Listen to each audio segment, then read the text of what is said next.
Toum, toum, toum, toum. Bonjour Bruno Dumont. Vous êtes réalisateur de La vie de Jésus, l'Humanité, et puis vous avez fait une série cette année qui s'appelle Les Petits Quinquins. Qu'est-ce qui vous a vraiment donné envie de faire du cinéma? C'est un désir très simple, un désir d'enfant en fait.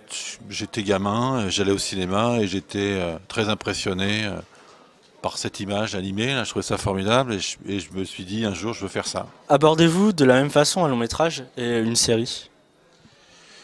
C'est différent et c'est pas différent. Bon, il y a toujours une caméra, des acteurs, etc. Donc il y a quelque chose qui ne change pas. C'est-à-dire dans la technique, tout ça, ça change pas beaucoup. Ce qui change, finalement, c'est la diffusion. Donc ça prend la durée n'est pas la même. Donc si la durée n'est pas la même, l'histoire ne va pas être la même. Donc les prolongements ne vont pas être les mêmes. Donc je pense que c'est la durée finalement qui a des conséquences sur tout. Et on peut déployer de multiples personnages, on peut faire des digressions. Donc il y a plein de possibilités qui sont offertes. Alors disons que le cinéma lui-même, il est plus dans une unité de temps, 1 heure et demie, 2 heures, enfin un peu plus, mais en tout cas il est un peu plus réduit. On va dire que la série, elle ouvre un peu les vannes, quoi. Avez-vous déjà eu le désir d'être acteur dans un de vos films? Le désir, non, pas vraiment, quoi. Je l'ai déjà fait, hein, mais c'est pas quelque chose qui m'intéresse spécialement. Être derrière une caméra, c'est pas être devant, quoi. Donc déjà, c'est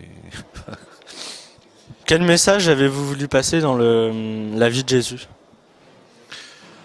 C'était une envie d'affronter un jeune Français raciste, voilà, et d'en faire un héros. C'est-à-dire, qu'est-ce qui est possible de faire? Et je pense que c'est comme ça qu'il faut affronter la question. C'est-à-dire que le mal doit être combattu, pas d'une façon théorique, comme ça on sait que c'est mal. Bon, mais l'intérêt du cinéma, c'est qu'on peut vivre une expérience. Et vous savez, le principe du cinéma, c'est quand même l'identification. C'est-à-dire que spontanément, le spectateur s'identifie au héros.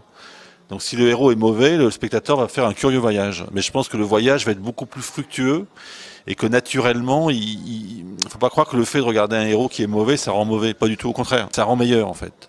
Et donc c'est très instructif, je pense, en fait. Auriez-vous un conseil pour de jeunes festivaliers sur des films à voir? J'ai vu qu'il y avait des films muets soviétiques. Je pense que le bon conseil, c'est de commencer par le début.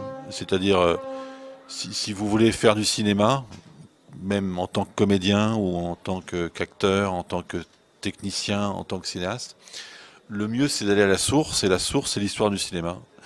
Et les films muets, pour ça, même moi je vois beaucoup de films muets, parce que je trouve ça très, très primitif, mais au sens où on sent qu'il y a quelque chose qui est en train de naître, et c'est très formateur en fait. Merci beaucoup, hein, Bruno Dumont.